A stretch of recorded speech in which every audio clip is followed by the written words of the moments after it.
Hello and welcome to this discussion panel titled Career Preparedness for Music Performers, Insight from Leaders in Academia, Freelance Careers, and Military Bands.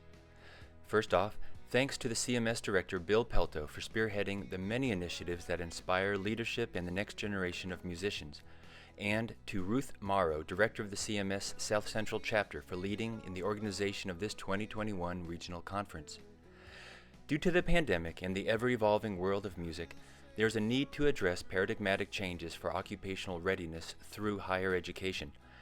This discussion panel will explore the ways that curriculums of university and community college music programs reflect the workforce demands, as well as discuss the unique skill sets required of performers as they transition out of university and college as freelance or military musicians, and meet the demands of the 21st century workplace and influence the world around them through music. I'm the moderator for this discussion. My name is Edward Knoeckel. As part of the College Music Society, I'm a board member for composition in the South Central Chapter. I'm the pianist with the United States Air Force Band of the West, an active duty Air Force regional band located at Lackland Air Force Base in San Antonio, Texas, and adjunct professor of music at George Mason University. It's my distinct pleasure to present today's panelists: Dan Cavanagh, Associate Dean, College of Liberal Arts at UT Arlington; Stan Renard, Assistant Professor, Music Marketing at UT San Antonio; Adrian Fung, Associate Dean, University of Oklahoma's Weizenhofer Family College of Fine Arts; Deborah Simmons, Professor of Music, Program Coordinator at Manchester Community College in Connecticut; Lieutenant Michael Flynn, Flight Commander, Associate Conductor of the U.S. Air Force Band of the West; and Stockton Helbing, freelance jazz drummer, Music Director, and Adjunct Professor at University of North Texas. We hope that you will find the diverse range of insights from this interdisciplinary panel inspiring both for those who are dedicated to teaching and innovating higher education, as well as those who are pursuing a successful career as a professional musician. And with that, we welcome insights from our first panelist, Dr. Deborah Simmons.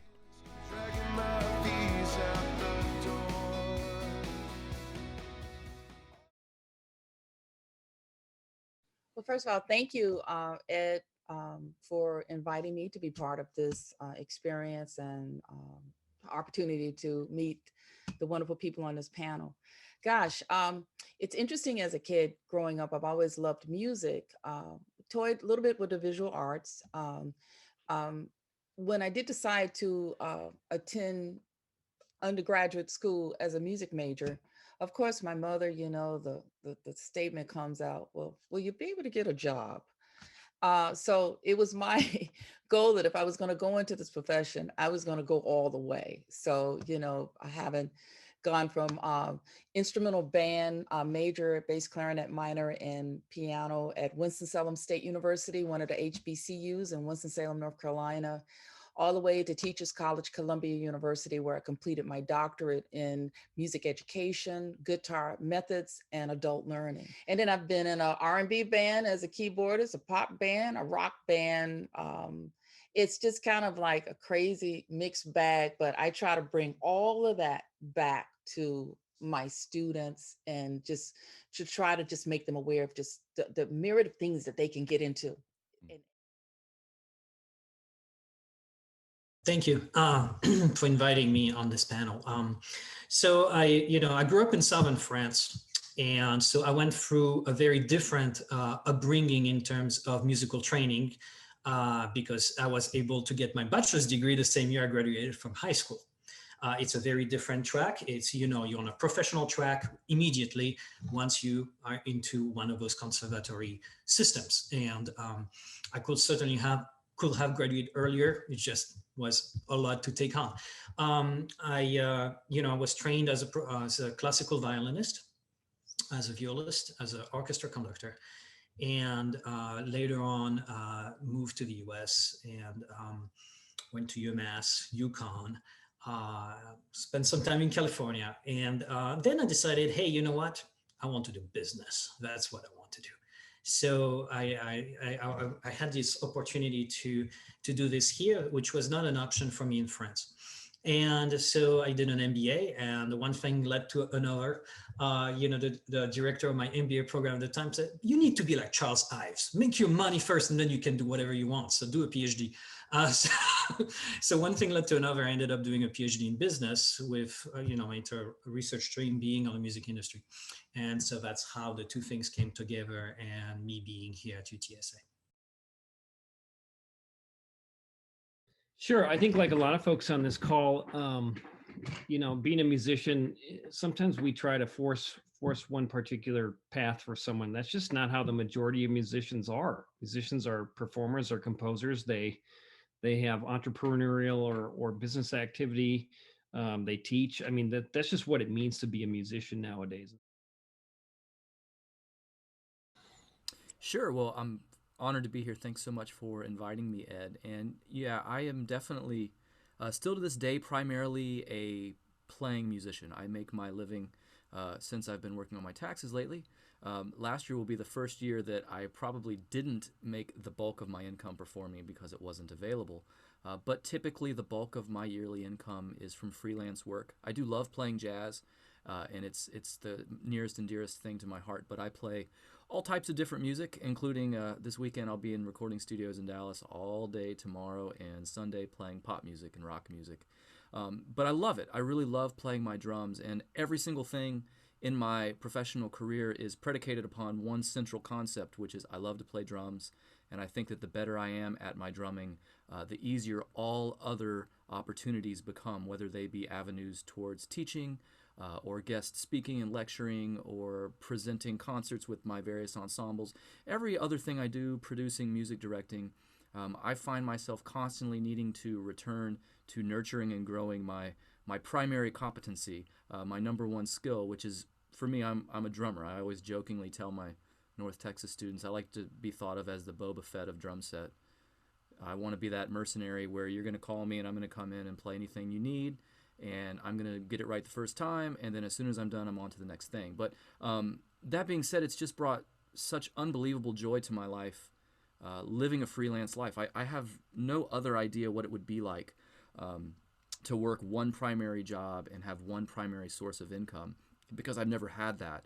And as soon as I completed my education at the University of North Texas, my dream came true. I was 23 years old, and my hero, Maynard Ferguson, hired me to play drums for him and to tour the world. And I got to see the world playing with him for 4 years until he passed. It's how I met my wife, Denise. She worked for the arts management company that did our tour coordination. So it's just wild how so much of my life has benefited from my music career. And since then, Dallas has been my home, and I do teach a few days a week at the University of North Texas, and then travel both playing, recording, as well as speaking and educating throughout North America under non-pandemic situations. And I just love it. I still pinch myself every day because I wake up and do what I love all the time. And I'll be honest, almost every day I really like it. I don't have very many days where I don't feel like doing my job. But because I've had to live that way, and I know no different way of living, I think that I typically shock my students, especially my North Texas students, with the things I encourage them to do and the ways I encourage them to think about monetizing their talent and thinking of themselves as a product that they're going to need to sell, both in the quality of the product and the way they represent their product, such as in social media when they're posting stuff about who knows what. So that's kind of, in a nutshell, what I do these days. Well, hello everyone, and welcome. Special thank you to Senior Airman Ed Knoeckel. He hasn't said this yet, but he is a spectacular piano player in his own right. I'm surprised he skipped through that, but also not surprised that he didn't mention that. So everyone watching should know he's a spectacular musician, as well as being a wonderful spearhead for this call that we're on all right now. Special thanks to South Central Chapter of CMS, involving getting the Air Force involved and being able to present and connect, which is part of our big mission. So absolute pleasure to be here. Wonderful panel members, and it's an amazing opportunity. So my journey to the Air Force started when I was in high school. I knew I wanted to go to undergraduate in music education. So I went to music education, graduated 4.5 years at Mansfield University in Pennsylvania, went to my master's and my doctoral work in trumpet performance at the University of Miami in Florida, where I studied orchestral performance with fantastic musicians down there. And then I tried to get a gig And the only gig I could get was, well, the first gig that offered me a job was teaching at a music conservatory in the Middle East, based out of Bethlehem and Jerusalem. And so I traveled there and lived there, taught at a university there, and played full time in orchestras all over the Middle East and Tel Aviv. After I finished that, I moved to a college in Sheridan, Wyoming, where there are more cows than humans. So I taught there for 2 years and really enjoyed that, and very, very much so. Again, still played full time as well in the symphony orchestras out there. It was a community college, 2-year institution. Then I ended up moving to a university in Colorado, taught there for 3 years. Then I went back to school to get some more conducting experience. And then, fortunately enough, I won the gig as a conductor in the United States Air Force. So I've been here about a year, just over a year, just finished my first year in the Air Force. It's been fantastic. I played full time as an orchestral trumpet player all the way up until I started this gig, actually. So 2 days before I started basic training, I played Scheherazade, and then I had 3 months of push-ups. So I'm very happy to be here. It's been a little bit of a round the world route for me, but I'm very happy to be here and looking forward to the discussion.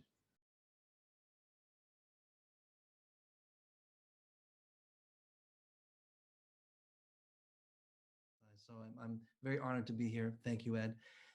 I'm a cellist in training, by training, not in training. Maybe I'm still in training, but I went to I got my artist diploma from the Juilliard School, and then I got my master's in business administration from the University of Toronto. And when I started a quartet, and we were very fortunate to win the Concert Artists Guild competition in New York, where it gave us management. We took second place at the Banff competition, second place at Munich ARD in Germany. And I felt like I lived the dream that I was trying to do in terms of that straight and narrow performance career. We had management, we had commercial management, and I realized at this time I had a mentor.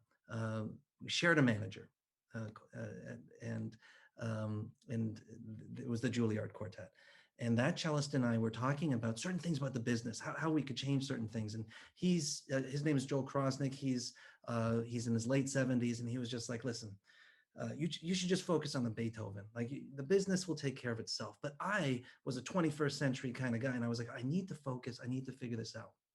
And so I, while still with the quartet, I got my MBA, and then the quartet went part-time, and then I was vice president of innovation at the Toronto Symphony Orchestra before coming down here to become the associate dean at OU. And at OU, we created and launched the Arts Management and Entrepreneurship Program, knowing that at the time, before we started this entire endeavor, when we looked at all the arts management and entrepreneurship programs, most of them were locked into the idea of public policy. So about 87%, this was about 5 years ago, 87% of the arts administration and management programs were locked into public policy, grant writing, that kind of thing. If you look at IU, their entire arts administration program was housed at the School of Public Policy. And so we realized what we wanted to do was push forward into the business realm. And there are, I'm not saying that OU was the first, there are some very gigantic researchers, professors, and big programs that have really dug deep and invested in the business side of arts administration and entrepreneurship. But the idea that these things sung together was a big part. So how I'm looking at this entire group and just seeing that Michael, Lieutenant Flynn was saying that he was doing Scheherazade and then he jumped in. I love that music has given us this ability to see the transferability of our skills and the value that we put in other places. And there's two things that I think about this. And the true idea is, like, we've all heard about the edge effect, where the ecosystems, where two different ecosystems overlap, you get the most powerful sense of creativity and variety, biodiversity, so to speak, right? So where the water and the grass meet, that's where the grass grows tallest. That's where you have a diversity of species. And I think that's what all of us have in us, that we have some kind of formal training in one place and another formal training either in life experience or some kind of way that our lives have diverted us down a certain path of expertise. And it's at that intersection that we're having this conversation about different career paths. And just the second point, oh, sorry. And just the second point on this is, the reality is we need to be doing this for our education, right? I mean, we all saw that study that came out of from the NEA, which said that artists are 3.6 times more likely to be self-employed than your average professional worker across this nation. So like, how come as musicians, we all know we're not going to practice before a concert. We practice before the concert. We're not going to practice after the concert. So how come the first time we have a negotiation, first time you have a professional negotiation, you never got trained to do that? Likely for all of us, our first negotiation was when all the stakes were right there and we're at the table. We had no training for it, no simulation, no practice, no dress rehearsal. So this kind of thing is very exciting to me. For so many years, and certainly it happened to me when I was a college student, I was always told to be a specialist. And meaning to concentrate on one skill, and perhaps even within that skill on a niche, that it be either a musical genre, or that it be an instrument, or that it be even like, kind of planning out my profession down the line. And that was like the narrow field that I should go into. And I certainly was a rebel in that sense. I always thought, I always thought of myself as a polymath. I always thought of myself as someone who, first, I was bored by doing just one thing. I don't know, some people love to do just that, but I love to do lots of different things. And so I wanted to explore all these different things. And so I certainly like to move away from that notion of being a specialist. And instead of pushing like the envelope further and introducing folks to, hey, you need to have a wide range of skill sets, not just one skill set. And I think that these entrepreneurship programs, these marketing programs, these music industry programs, or even like other music programs that introduce students to perhaps learning several instruments, or maybe doing some conducting, or maybe, playing not only maybe Western classical music, but also, perhaps improvise and learn pop tunes and so forth. In terms of advocacy, I'm all about advocacy myself. Certainly, I do some work with Yamaha, and I like to think of the pipeline needs to start earlier, and it needs to start at least in high school. And I know that this whole conversation is about college, but certainly the work I'm passionate about is creating programs that are music business, music entrepreneurship centric, and introduce students that otherwise will not have access to what I call the 1%, which is classical music or jazz. And certainly college programs are often defined by an audition process, which is for those 1%. And it prevents us from giving access to anyone who perhaps makes music out of a computer, or has a garage band, or is a talented musician in their own right, but perhaps they don't read music. And so, I certainly like work on that kind of endeavors, and creating programs that, help develop that pipeline. Sure. Well, what I loved about what Stan just said in terms of advocacy and marketing is the idea of like this creative empathy that we have to have. Marketing is, you mentioned it, that there might be something about this that has a bad taste in people's mouths, maybe in academia, maybe in some conservative circles of that kind of pursuit of excellence in classical music, for instance. Oh, you don't want to be a marketer, you don't want to sell, I'm not selling cars, okay, or whatever it is. And the idea of like the empathy that whatever you're putting out there, the greatest performers are the ones that kind of play the room, right? I hope to hear Stockton and Dan play in jazz, but what I love about jazz musicians and the improvisatory thing about playing that room, and that's empathy. That is, you're seeing how what you're trying to say from your head and from your heart out to that audience, how they're going to take it. Marketing is like that. Marketing is basically understanding how someone you don't know personally, how they might take in your art. And that's important. And that's advocacy on itself. So I think that marketing and advocacy are totally blended in this kind of approach that is artistic, that is authentic, and has those kinds of things.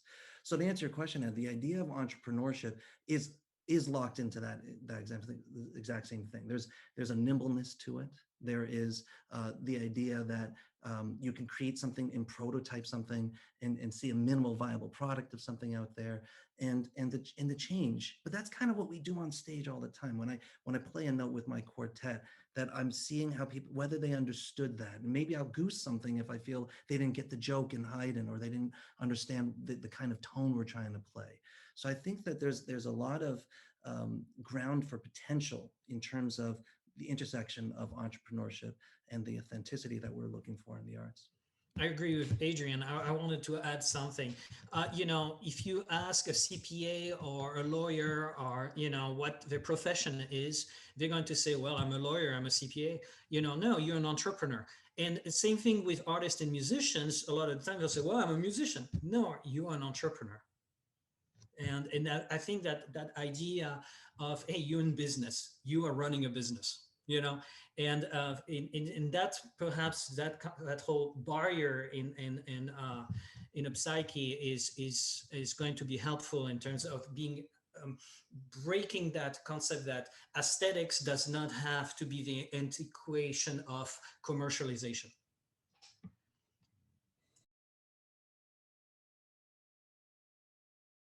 We need to also, as people in the arts, we need to think about the people who are not the music person. We need to start thinking more about the general public. We, as advocacy, we not only have to do it to promote ourselves in our business and trying to be self-employed or whatever, but we also, I think, and I've spoke about it last week, we need to be the diplomat for our profession, for the world out here who doesn't appreciate practice on a daily basis, what we do. And, I spoke last Friday to a group of Fairfield High School music people, and I told them, I said, look, me doing music and art is essential as breathing. It's breath in it. And so when you have people who don't value that the same way, and what is it, Bob O'Dowell, this anthropologist, said once, we conserve what we've been taught. We've only taught that which, let me see, we conserve what we've been, what we understand, and we understand that which we've been taught. So I feel like, especially on a community college level, I'm trying to do a twofold thing. Not only prepare music students who might want to go into the business world, who might want to go into transfer to a four-year institution. First of all, trying to convince them, as with my colleague, about that they can do it. There's still, they come in with the desire to want to study music, but still a lot of times they're hearing a whole crowd of people negating their actions in every step they take.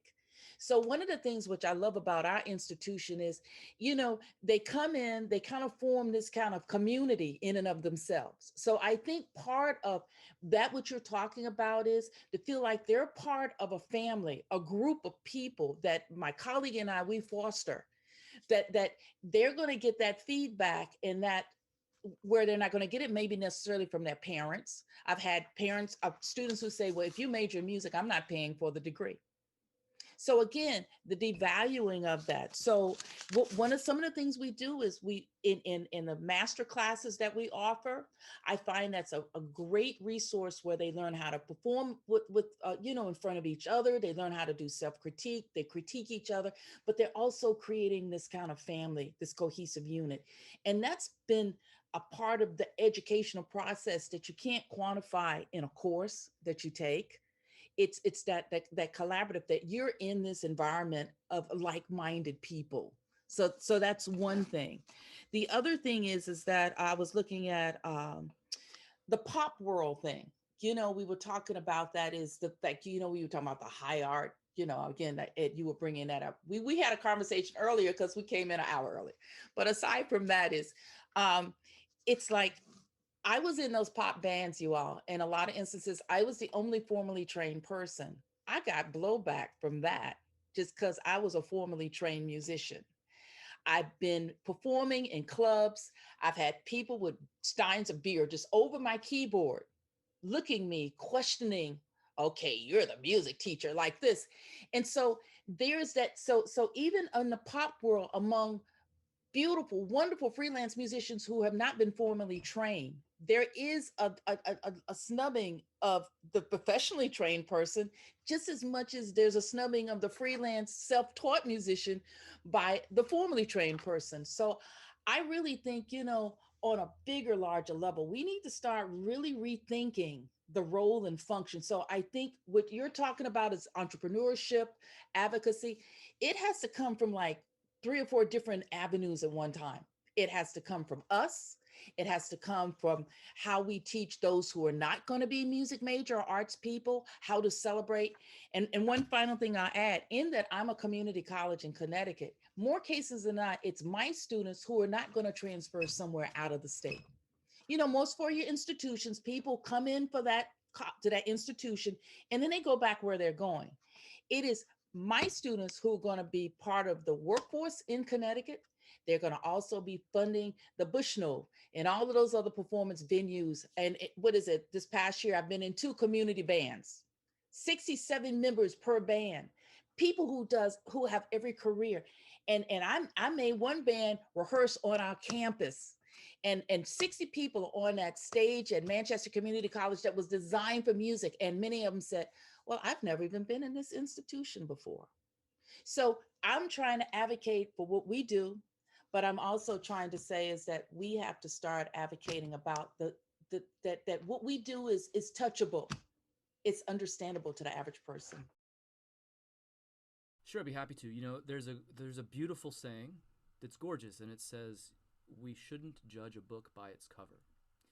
But if you walk into any bookstore, every single book has a cover, and the cover has been agonized over by a marketing department. So the cover is important. The way we represent ourselves is supremely important.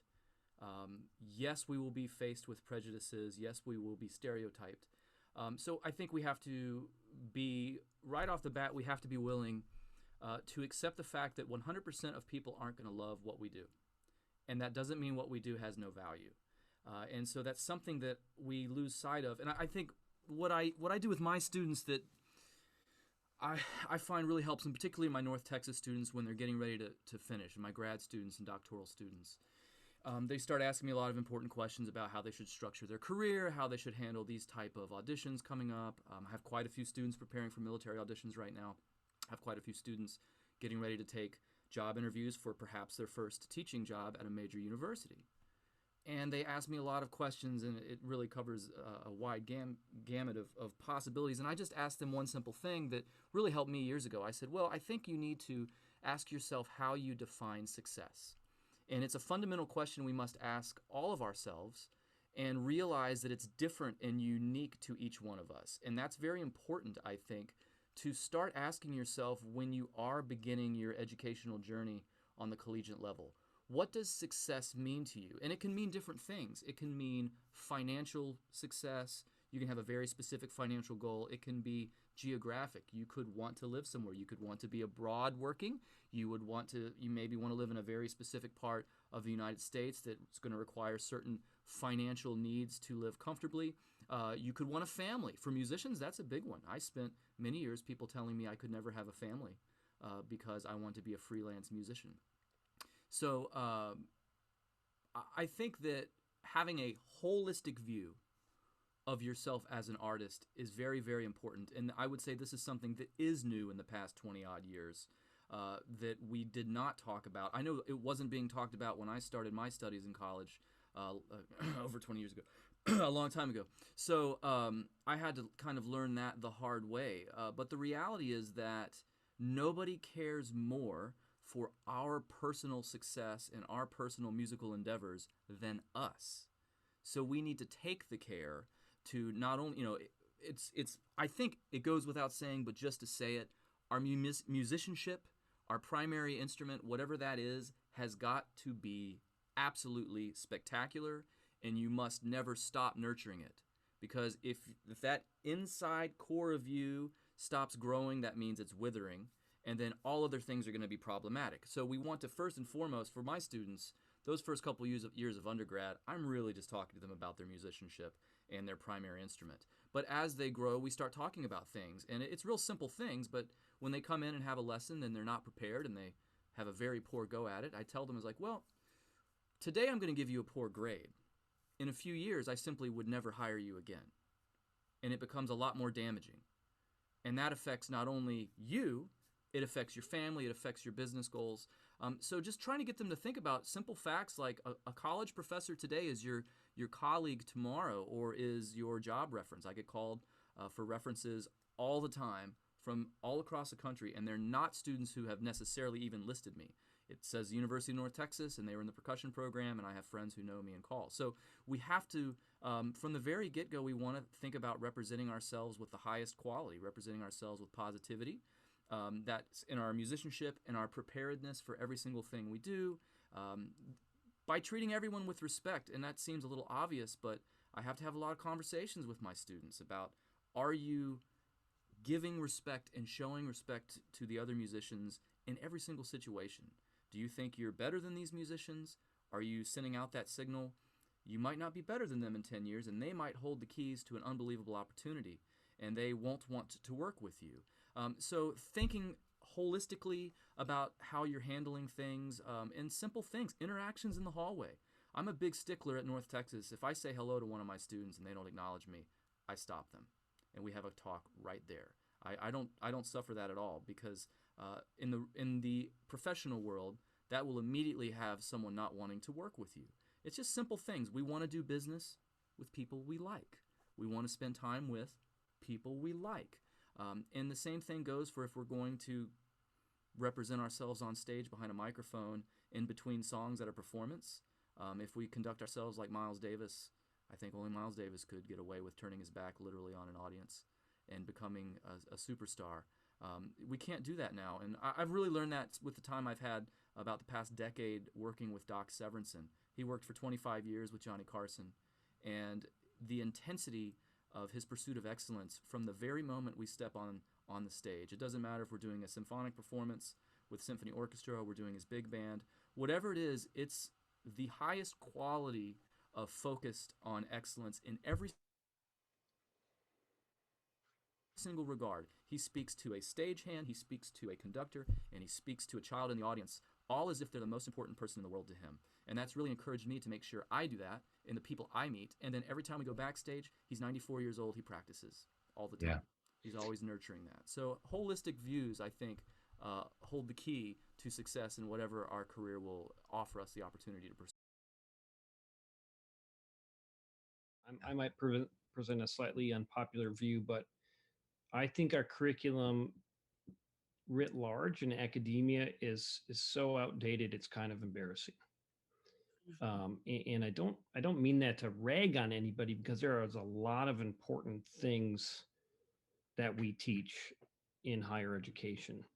But it's just a law of diminishing returns. The more history there is, the more you have to make a decision about how deep to go into certain parts of that history, whether you're talking about music theory, you're talking about, musicological study or sociological conditions.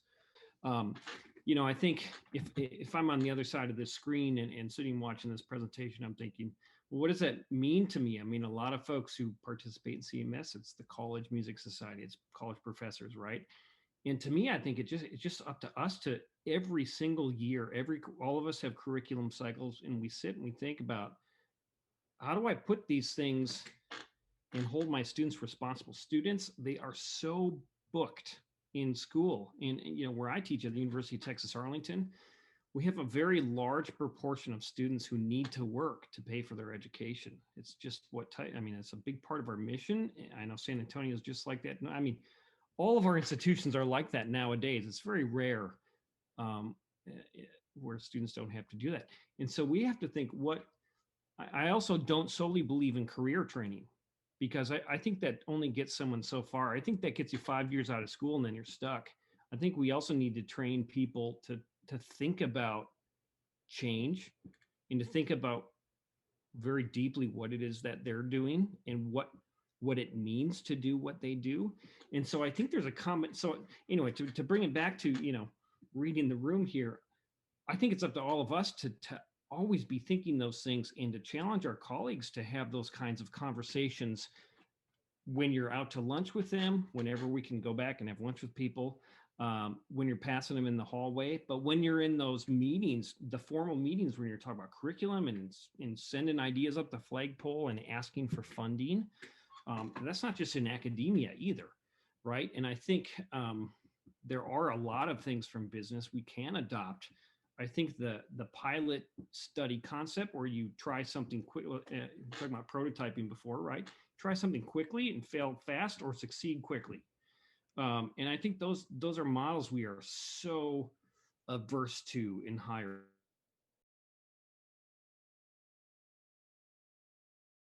I'm kind of in a weird situation where now I'm in control of actually hiring the humans that are coming out of the universities. Like in a few months, I could be taking an audition of somebody that I taught in Colorado.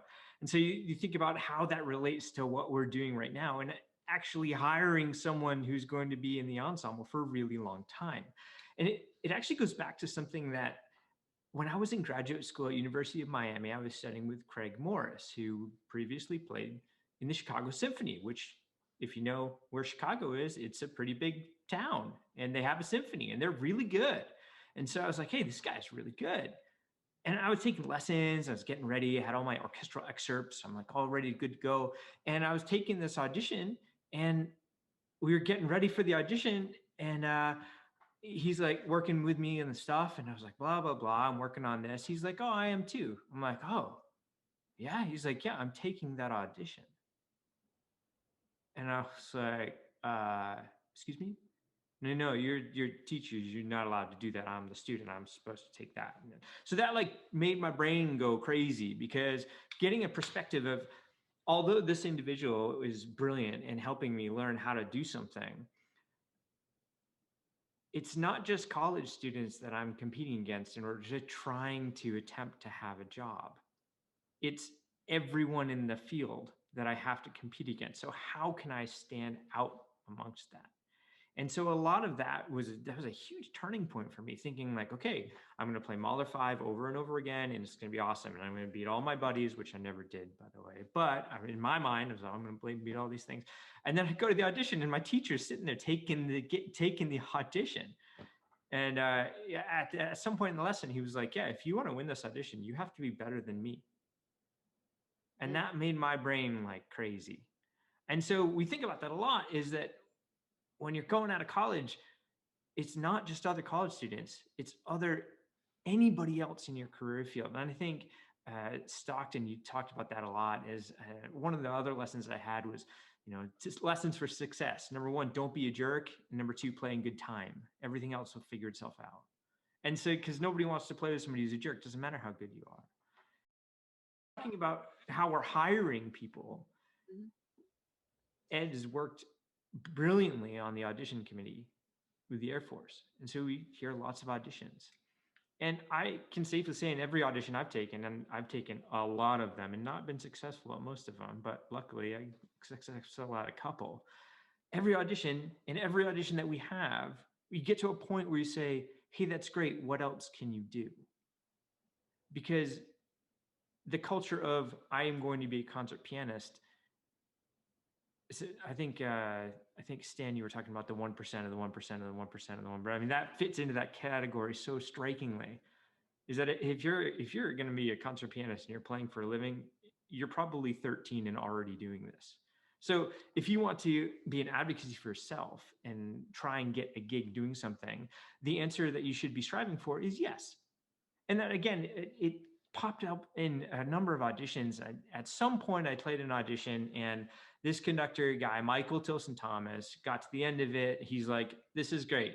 What else can you do? Can you do salsa? Can you do pops? Can you do jazz? And luckily, I was at the University of Miami, and I fell into some salsa gigs, and I was like, yes. Of course, my college idiot was like, yeah, of course I can. Of course, I didn't know how to do that, but the answer was yes. And then a number of years later, even overseas, I worked with Daniel Barenboim in Israel. And his question was the same question. You played this audition, you went through all these rounds, and he was like, yeah, this is great. What else can you do? And the answer's got to be yes. And so as a hiring individual, the answer still has to be yes. Is there a way that you can play jazz? You don't have to be absolutely brilliant, but you should say yes and have a way to do that. So when I was going through my university instruction and when I was teaching at university, that was a huge component in my program, was how do we end up with a multi-dimensional musician that can be very marketable? And that's not always a very popular way of thinking because it involves a lot of work, but it is the reality of what we're doing right now. Now, there may be people who are watching and saying, I'm a clarinet and I'm a Brahms mastermind, and that's all I do. That's fantastic. I can't say I wish I'd like to be you because I don't really want to play Brahms clarinet my whole life. But for you, maybe that's really great. But still, there's an element of, there are some people who can do it. There is a Tiger Woods. What he does is play golf. It's great.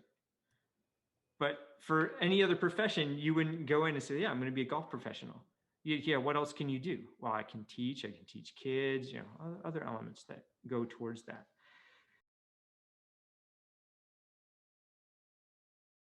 I'm glad I'm a woman on this panel. I'm a person of color. And with all due respect, everybody, in some situations, that can have an impact. So aside from, as you said, Stockton, you come with your best game. Sometimes, depending upon who's at that table, your best game still might be trump because people are looking at the optics, what's there. I did a musical, and some of the stuff I dealt with my background was egregious, the stuff I had to deal with. So I invite us also to understand that some people who are coming to the table, if there's a reluctance, a hesitance, know that there could have been some trauma in the back by how they were regarded, the optics of them walking through the door in the past. And that,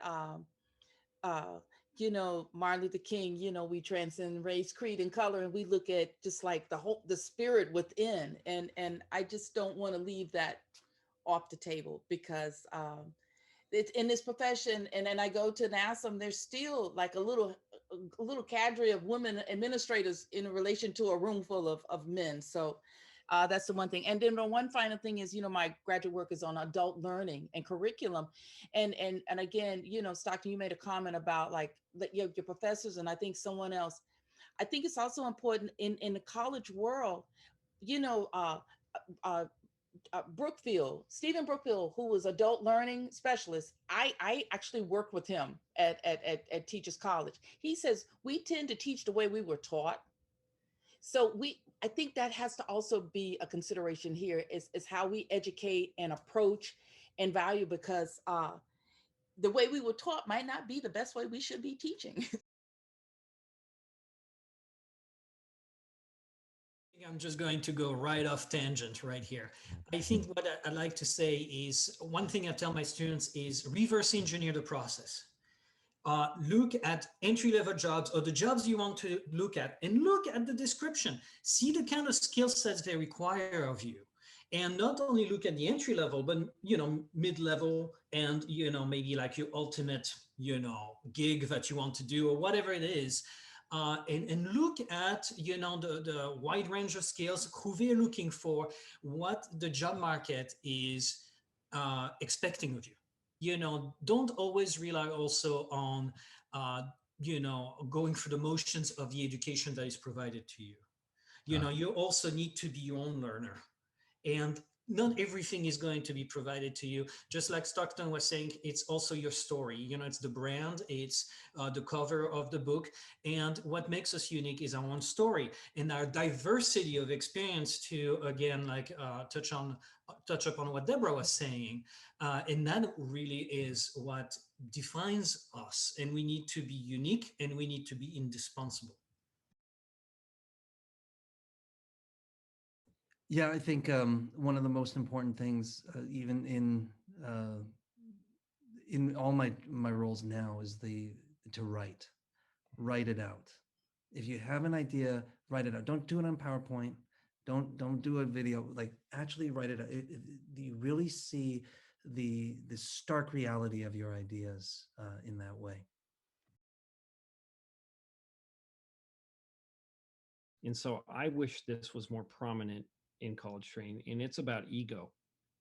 I think we all need to work with our students in such a way that we can separate what it means to be confident and the healthy part of ego, um, away from getting the ego out of the way so you can make great art, right? And I think that relates back to the I'll bring it full circle here, very first thing that Stan was talking about when we first started the call. I had to learn that, we work so hard to take the ego out of our plane so that we can just focus on the art, right? And that's across genres. That is not just a jazz thing or a classical thing or a pop thing. It's not. And so, but we have to realize and help our students realize that when we are marketing, we are not acting egotistically, right? And that's a different thing. We if we're going to sit and play in a closet, well, fine, but I think it's important to have that understanding of what's in here for musicians, because that is hard. And the more high level you get, the harder that gets. And the more success you have, the harder it is to deal with that. And that's important. That's important. So that's what I would add to this conversation. I have a couple pulpit things I say all the time, especially to college students. The number one deficiency that I've observed in students that I teach, both in my private practice and my collegiate practice, is very startling to me, because I do teach drum set and I play the drum set. The drum set is an improvising instrument in every single situation it's in. It's an instrument created to play jazz originally in New Orleans, and it is an instrument created by African Americans. So the only way I can possibly come to terms with what my instrument should sound like when it's being played on the highest level is spending time listening to people do it on the highest level, like Max Roach. And my students, I keep all these photographs of my heroes on the wall here in my studio because I want to be reminded that I need to honor the things that they created, not because my job is to simply mimic that my whole life, but it's to hopefully bear the honor of furthering it and to earn the privilege of contributing to this beautiful body of American music. And then for me in particular, it's because all of my heroes are black artists who were creating beautiful music amidst being treated like trash and not being given the freedoms that our country was supposed to be giving them. And so I try to constantly remind students that you need to listen to art played by masters to understand what we're aspiring to. We cannot innovate until we understand what has come before us. And the number one deficiency that my students have is that they do not listen to music. Mm-hmm. That is like someone going to culinary school and never tasting food. Yeah. And I wish it was a joke, but it's not. They won't listen to the music. And so I say that because when we study the past, and jazz, my favorite music is beautiful because, I can actually hear masters playing it. I can't necessarily hear Beethoven playing his music and conducting it. I can hear masters playing it. And then that inspiration that they give me and their tenacity and their willingness to create beautiful things amidst a tumultuous life that was dangerous, I think just reminds us of the privilege we all have now in our day and age to be pursuing art in hopefully a slightly safer environment. I think that my biggest take from it is encourage your students to be multidimensional in their musicianship, because that is what our current environment requires for employment. Education in terms of that is essential. Also, another thing that I see actually quite a bit is that in order to get into a master's degree program in performance, you're the absolute best of the absolute best. And then you show up and there's 17 other doctoral trumpet players and you're like, whoa, I'm not so good. And you work your way up. And then you graduate and you try and get a gig. Now, some people can get a gig teaching at North Texas. Brilliant. Right out of undergraduate, that would be spectacular. But realistic expectation about where you then fall in terms of the workforce, I think, is very important. Like maybe you went to conducting school after you were the most successful high school band director on the planet. As soon as you graduate, you have to take a job that perhaps isn't quite as good as the job you had teaching a high school band with that spectacular high school band, because essentially you kind of start over. And so you do start lower, but you have the opportunity to go so much higher. It's just a matter of realizing that, like, maybe you'll get the gig playing principal trumpet in Chicago Symphony, or maybe you'll get the gig playing or conducting San Francisco Symphony straight out of graduate school. But there's a likelihood that you're going to go and teach somewhere else first if you're going to head that way, and that's okay. Doesn't mean that your musicianship is devalued. It means that you're new into this career field, and that's okay.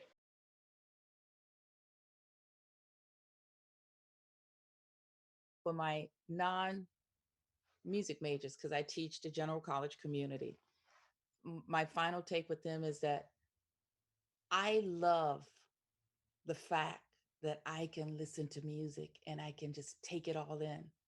And I tell them, I said, my role is to facilitate this class so that you can go out there and have at least a little bit of that experience that I have.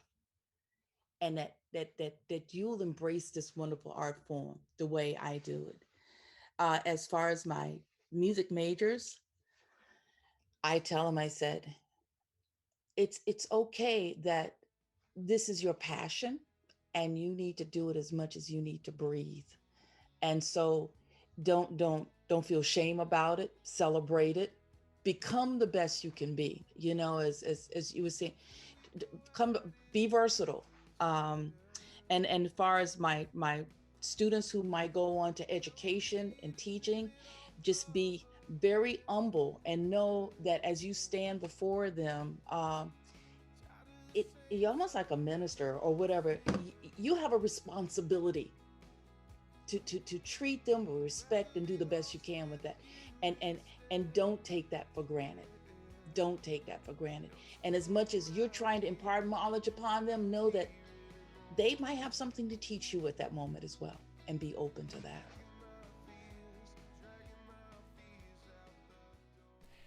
An enormous thank you to all of our wonderful panelists who have presented their passions today in both music education and in music performance.